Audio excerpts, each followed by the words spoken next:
Olá, galera. Boa tarde, né? Ou bom dia, ou boa noite. Importante que seja boa, né? Bom, estou de volta. Falei para vocês que ia estar filmando alguns vídeos com a sequência de como foi meu tratamento, qual foram as recomendações, né? E como eu fiquei muito ocupada chegando no final do ano com tantas faxinas, glória a Deus pelo trabalho, mas só que hoje, graças a Deus, estou com tempo, vou filmar, continuar filmando para vocês, tá bom? Por que que eu tô filmando tudo isso? Gente, para de que eu, alguma forma, posso ajudar você que está passando por isso, você que já passou, para que eu possa te ajudar, te fortalecendo e levando esperança, porque eu sei que é uma caminhada, uma passagem muito difícil e triste, mas só que você tem que ter fé, que assim como Deus me deu a vitória, Ele pode te levar a vitória para você também. Então, fica aí no vídeo, bora começar esse vídeo sem demora. Gente, então, bora então que eu vou conversar com vocês, né? Como eu já falei nos vídeos anteriores, né? Que eu falei como foi minha vida antes da descoberta do câncer. E como descobri o câncer de mama também, né? Como contei para os meus filhos, tá todo aí no canal, se vocês quiserem depois voltar lá e dar uma olhada, né? E hoje eu vou contar para vocês qual foram os tratamentos que o meu doutor recomendou no meu caso, né? Cada caso é um caso, gente. Muitos que o que eu fiz, às vezes é coisa que você não vai fazer, né? Tudo depende do seu doutor, gente. Não vamos assim, né? Generalizar. Então, como eu contei no vídeo anteriores, que foi eu descobri quando eu fui no médico dia 4 de dezembro de 2021. Eu fui em um hospital, né, como eu contei, somente para fazer assim o exame do ano, check-up, né? E daí saí de lá com esse diagnóstico. Daí era um hospital que se chamava Metodista Hospital, né? E ali eu, depois de uma semana da descoberta, eu fui ali conversar com alguns médicos sobre assim, qual seria os tratamentos, qual tipo de câncer que eu estava tendo, né? A minha opção. Então eu fui ali. E daí eu fui assim, tipo, mais ou menos de uma semana. Daí eles conversaram comigo, eles falaram que eu tive, se chama 3 triplo é, negativo. Tô tentando traduzir, tá? Porque eu fui receber a notícia em inglês. Em inglês eu entendo o que que era, mas só que às vezes para traduzir fica um pouquinho mais difícil. Só que o meu foi 3 negativo, né? Então é um tipo assim diferente, que é um tipo que eles falaram que os próprios hormônios também causa esse tipo de câncer também, né? Que é uma coisa meio assim estranha. Então ali eu conversei com eles e eles falaram assim que a minha melhor opção na hora seria de botar um catete, né? Que seria até aqui, ó, um catete. E ok, eu vi, eu estava com meu esposo, daí eu vim para casa, a gente conversou, depois eu fui procurar outras opções. Isso foi quase chegando já no Natal, porque eu descobri dia 3, né? E como chegando no ano novo, no Natal, tudo fecha aqui também, né? Daí a maioria dos médicos, viagem, essas coisas, né? Daí nisso eu fui procurar uma outra opção, aonde que daí eu acabei indo pro MD Emerson, que é um hospital número 1 de Houston de câncer. Eu fui lá, foi um trabalhão para mim entrar nesse hospital, porque eles querem assim, já um comprovante que a pessoa tem condição de pagar tudo isso. E foi uma guerra com o seguro do meu esposo, né? Mas para honra e glória do Senhor, o Senhor trabalhou ao nosso favor de último minuto, gente. Mas isso é história para outros vídeos, né? Então, eu fui lá, fiz uma consulta com o oncologista de lá. Ele praticamente confirmou o que a outros médicos me falou e falou para mim assim: olha, já que você já está lá com eles, vai e faz a cirurgia do catete para não demorar muito comigo, né? Daí, uma semana depois, seria mais ou menos um pouquinho antes do Natal, eu fui lá, fiz a cirurgia do catete, coloquei o catete no hospital metodista e daí eu não quis fazer o tratamento ali. Eu falei que eu ia lá para a opção do MD Anderson. Daí lá eles foram fazer uns exames mais detalhados, eles não aceitaram somente os exames, resultado que eu tinha do outro. Daí eles foram fazer os mais detalhados, daí eles fizeram escanear até assim no pescoço, debaixo do braço, coisa que o outro não fizeram. Daí eles falaram, olha, você também tem nódulo no pescoço, aqui, ó. Quase não dá pra aparecer, né? Mas aqui foi onde foi a cirurgia. E também debaixo da axila, né? Do braço. Daí tudo bem, bora começar uma batalha, né? Daí ele falou pra mim que a minha primeira coisa que eu ia fazer era quimioterapia.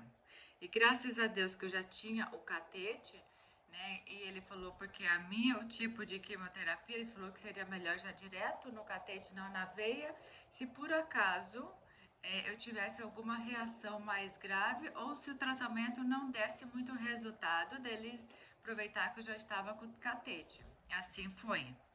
Daí então eu comecei a fazer a primeira quimioterapia foi branca, foi nasci mais ou menos dia 18 de janeiro, mais ou menos um mês depois que eu descobri, já comecei.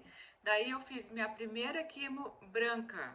Por que que eles não fizeram cirurgia, gente? Tem muitos que descobrem, primeira coisa que eles fazem é cirurgia e depois o tratamento. Só que no meu caso não, porque diz ele todos os exames já estava muito grande aqui, já estava um nódulo grande e eles falou que não poderia fazer a cirurgia como estava grande. Então eu tinha que fazer o tratamento para ver se funcionava e diminuísse e daí, sim, depois que eu diminuísse bem, eles iam fazer a cirurgia, né?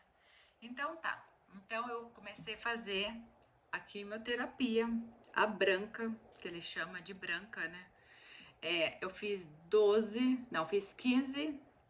Era assim, eu comecei a uma vez na semana eu fazia. Fiz a primeira quimioterapia, não senti nada, saí de lá como nada tivesse acontecido. Eu já fiz aqui pelo catete. Sim, doeu bastante na primeira vez, por mais que eles passem uma anestesia, mas doeu a mesma coisa. Só que daí eu aprendi que se eu colocasse gelo antes, daí adormece, fica gelado, já não doía. Então eu fiz 12 quimioterapia vermelha, branca, né? Eu fiz 12. Primeira não senti nada. Na segunda vez, quando eu fui, depois de uns 3 dias, já comecei a sentir cansada. E depois de, quando eu fui para fazer a terceira vez a quimo branca, eu também não sentia muito nada. Meu cabelo não caiu até aí. Meu cabelo só começou a cair quando eu fui fazer a quimo vermelha, que foi 12 vermelha. A vermelha, que alguns conhecem como terapia do diabo, né? Isso eu ouvi dentro do hospital, que eles falam assim, devo, né? Porque é uma assim, uma quimioterapia que eles colocam lá em cima, parece um soro, mas é vermelha, né? Por isso que chama disso. Só que no meu caso, eu não tomei essa palavra na minha vida. Eu tomei posse e falei, não, esse é o sangue de Jesus que está entrando dentro da minha veia, dentro do meu corpo e vai me purificar, vai me limpar. Eu tomei posse disso e repreendi na hora quando eles falaram que era a quimo vermelha, que é quimo do diabo. Não toma isso, gente. A vermelha é o sangue de Jesus que está entrando no seu corpo para te limpar, para te purificar. Toma posse disso. Toma posse e recusa qualquer outra palavra, qualquer outro nome que eles der, né? Fiz aí, daí quando eu comecei já na quimo vermelha, já não tinha mais cabelo, o meu corpo já começou a inchar. Eu não fui um tipo de pessoa que eu que eu perdi peso, fiquei magrinha, como muitos quimo começam a fazer, eles fazem isso. No meu caso, é porque na mesma hora que eu tomava as quimo, eles me deram assim, eles me davam uma injeção, que eles botavam assim no meu braço, quando eu saía de lá, e eu ficava com aquilo, e aquilo durava 3 dias, e todo dia liberando sei lá, um outro remédio, né, para ir tentar ir contra as quimioterapia para me dar tanto efeito. E isso, o efeito que eu tive, eu comecei a ficar inchada. Eu comecei a ficar, sabe aquelas, assim, vocês já viram algumas pessoas que alguns tratamentos ficam uma carona, né? Comecei a ficar com uma carona bem inchada, minhas roupas não me entrou mais. Eu me senti assim, bem gorda mesmo, mesmo fazendo esse tratamento. No meu caso, eu não fiquei assim, tipo magrinha, desnutrida, eu fiquei assim enorme, embora eu não comia. Mas esse foi o efeito comigo. E na quimo vermelha, quando eu cheguei lá, realmente me derrubou. Foi na época assim que eu dormia muito, praticamente o dia todo. Eu ia daí a vermelha, eu fazia daí a cada 2 semanas. Eu ia lá fazer e eu chegava em casa e dormia praticamente o tempo todo. E durante essas quimos, sim, saiu várias feridas dentro da boca. A minha boca saiu várias feridas, que daí eu, num ponto assim que era difícil até de escovar os dentes. E lá o meu doutor recomendou que eu pegasse água, apanhasse bicarbonato de sódio, né? E fazia-se, limpasse a boca com aquilo. E daí eu, graças a Deus, comecei a fazer e foi melhorando, mas não foi bem isso, né? Eu perdi muito apetite, não tive fome assim. Umas vezes eu levantava assim com vontade de comer alguma coisa, mas eu não sabia o que era, por mais que eles faziam, a gente me trazia. Eu não queria, eu não tive muito contato com as pessoas, não porque eu não queria, é porque o meu desejo nesse momento era de dormir.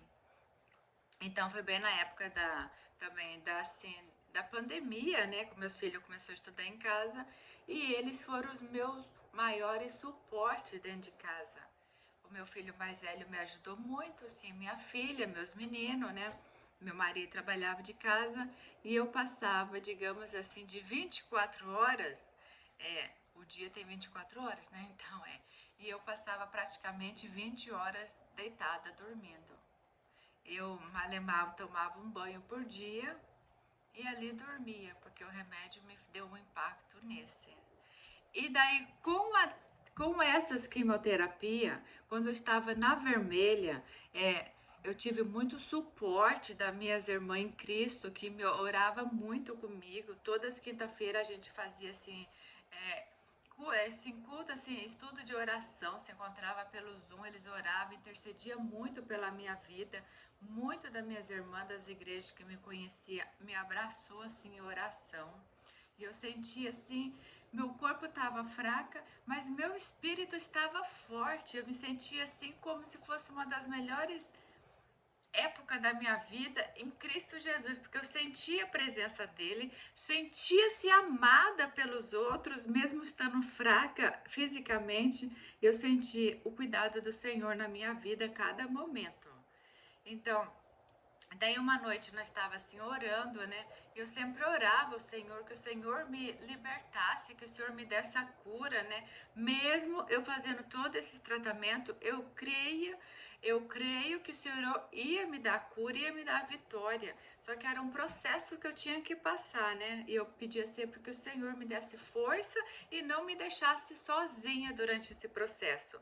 E uma noite eu acordei ali orando ao Senhor, clamando a misericórdia sobre a minha vida, né? Daí eu botei a mão aqui e eu não sentisse nada.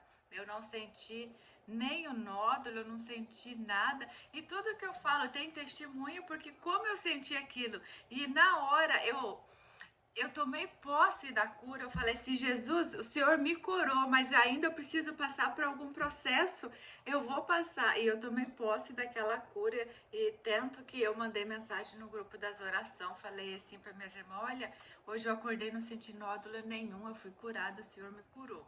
E assim foi, né? Eu não senti o nódulo, mas só que mesmo assim continuei os próximos tratamentos, as próximas coisas que tinha feito. Então, esse daí foi a minha quimioterapia, gente. Eu fiz 12 branca, não, 15 branca, 12 vermelha. Durou praticamente assim uns 3 a 5 meses. E depois que eu fiz tudo isso, mesmo eu sentindo que eu não tive o nódulo, o doutor falou para mim que mesmo assim eu precisava. E durante esse processo também, é, eles me deram assim vários pontos, eles assim, tipo assim, me marcaram, sabia? Tem até assim, parece uns pontinhos pretos que eles marcaram onde é que tava, assim, o câncer, tudo, mediram, né? E mesmo passando por tudo isso, eu sentindo que eu estava curada, meu oncologista falou: olha, eu fiz tudo isso, agora é a hora da cirurgia. Ele falou para mim que eu precisava fazer a cirurgia e assim marcou a cirurgia. Quando eu acabei minhas quimo, ele me deu tipo 2 semanas para mim descansar, para me recuperar e para mim ir para a sala de cirurgia. Então, para o vídeo não ficar muito grande, eu vou deixar o próximo, como foi a cirurgia, para o próximo vídeo, tá bom? Então, olha só, você, mulher, homem, criança, mamães, né? Nossa, como eu via lá no hospital criança, eu via muito idoso, eu via gente nova. Daí a gente vê ali que não é só nós, como existe tanta gente doente, né?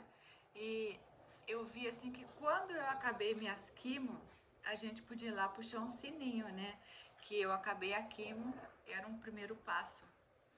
Daí, quando eu fui saindo da minha última quimo vermelha, meu coração saiu tão triste que eu andando naquele corredor, eu vi tantas pessoas que estavam ali ainda em processo do tratamento. E meu coração compadeceu deixando eles lá. Até quando eu puxei o sininho, eu puxei meio triste no coração, porque eu queria que toda aquela turma viesse comigo.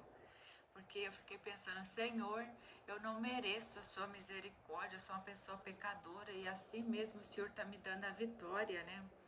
E eu fiquei assim, meu coração se abala. Porque é impossível nós passar por uma situação e ver o nosso irmão passando por a mesma situação e não compadecer, não ficar ali, ó, querendo ir lá abraçar o irmão e falar para ele, não se desanima, gente, Jesus Cristo está com você, assim como esteve comigo, está com você. Então, gente, não fica desanimado.